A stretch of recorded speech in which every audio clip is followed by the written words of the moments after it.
Hello and welcome guys. Hope you are doing great.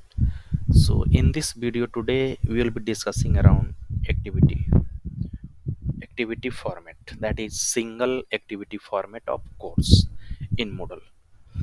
So let's start the practical one.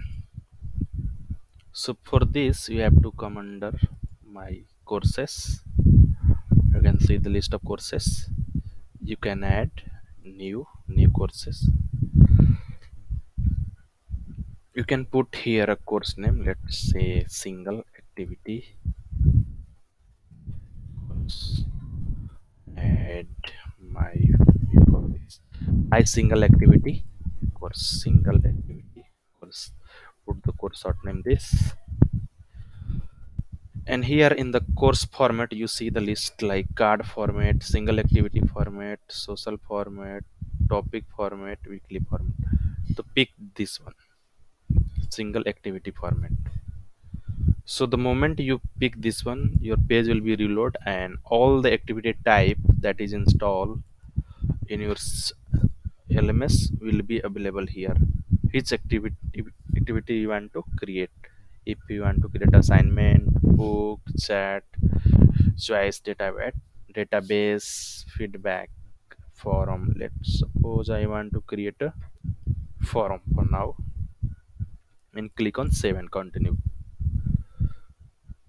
So on the next page it will automatically redirect you to adding a new forum page.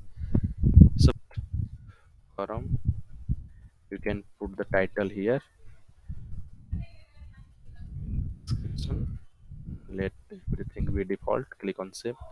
Now let's add the discussion topic.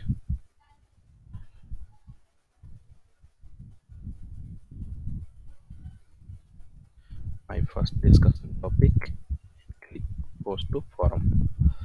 So now this will be available to all the enroll user that is currently inside this course. So the moment you enroll user, it will be available to all the users.